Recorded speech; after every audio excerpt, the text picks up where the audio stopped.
النهاردة قاعد متلج حرفيا ولافف 3 بطاطين عليا.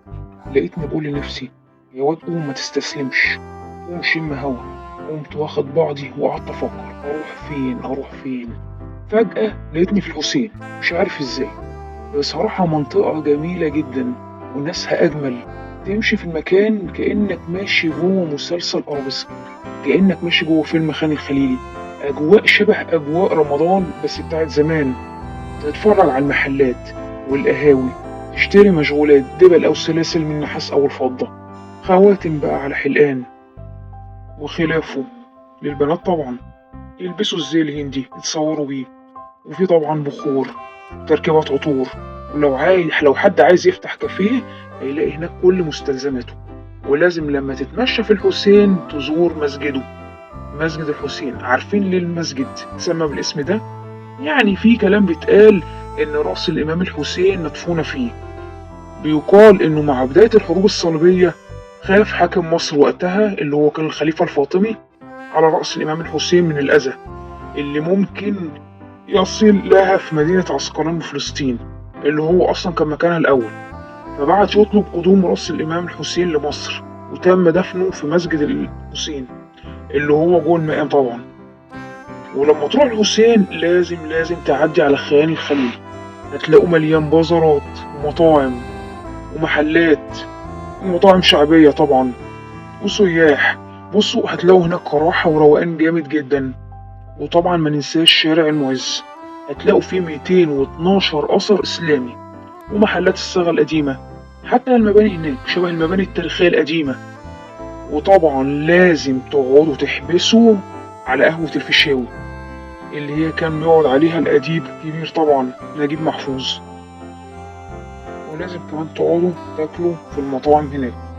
وأنا أرشح لكم أوي المشويات، هتلاقوها جامدة جدا هناك، حاجة بصراحة من الآخر. بصراحة المكان هناك كان جميل، جميل أوي أوي أوي. يعني أنت أصلا لو حبيت تاخد أولادك وتروح هتنبسط جدا جدا. في ألعاب وفي كل حاجة،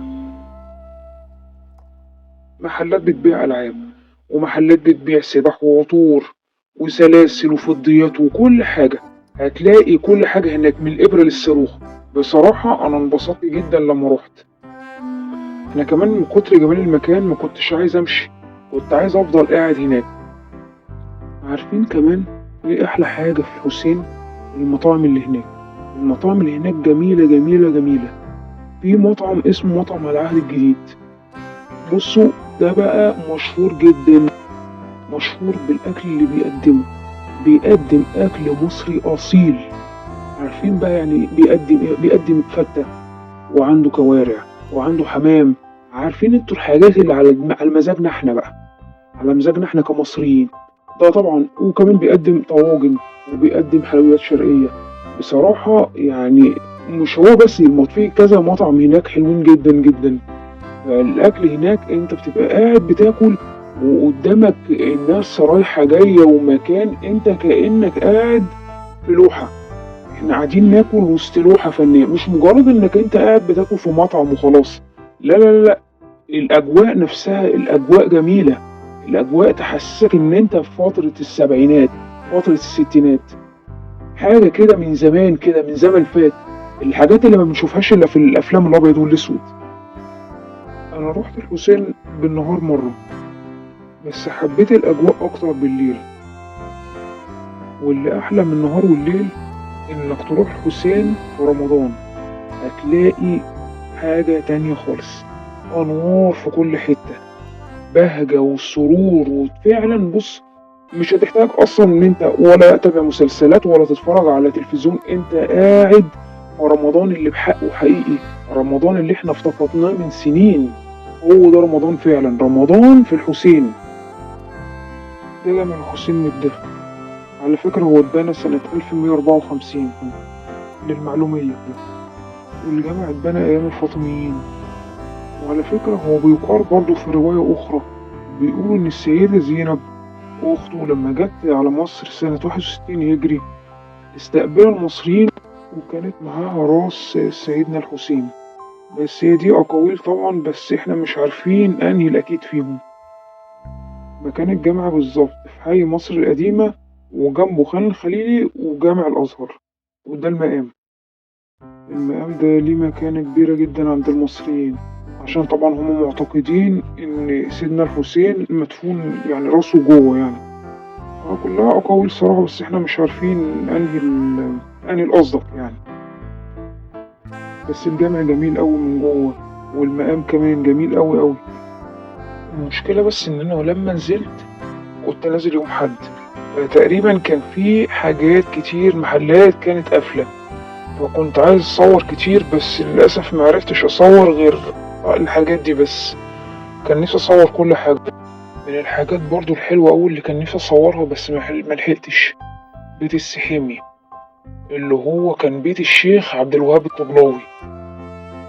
بصوا البيت دون موجود في حارة من حواري شارع المعز لدين الله الفاطمي، اسمها تقريبا حارة الدرب الأصفر.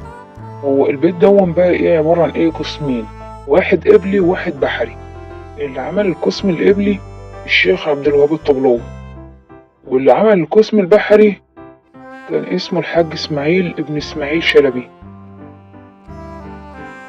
وعلى فكرة البيت اتسمى بيت السحيمي دون علشان اتسمى بآخر واحد سكن في البيت ده، كان اسمه الشيخ محمد أمين السحيمي.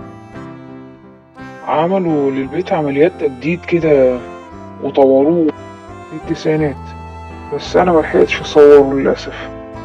يلا مش مشكلة، المرة الجاية بقى إن شاء الله، ده إذا كنت هنزل تاني في التلج ده. المهم بعد ما لفيت ورحت وجيت، قعدت بقى حبست في فنجان القهوة المتين. وطبعا بعد ما بنشرب القهوة بيغلبنا النوم، تقريبا كلنا كده غلبني النوم. اضطريت اروح بيتنا لان الوقت كان داخل على الفجر، والمكان هناك كأنك الساعة 2 الظهر، مفيش اي فرق بين صبح او ليل او ظهر او عصر.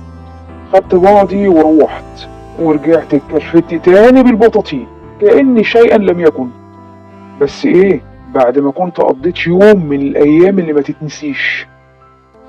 انا بنصح اي حد مخنوق وزهقان وسقعان يروح المكان ده فعلا.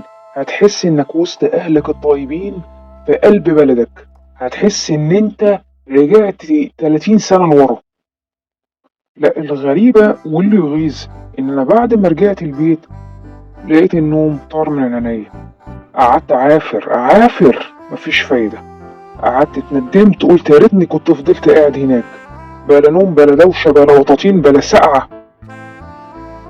يلا المرة الجاية بقى وعلينا خير. ايه ده، انا كبس على النوم تاني. لا انا لازم الحقه قبل ما يطير مني تاني. يلا تصبحوا على خير بقى.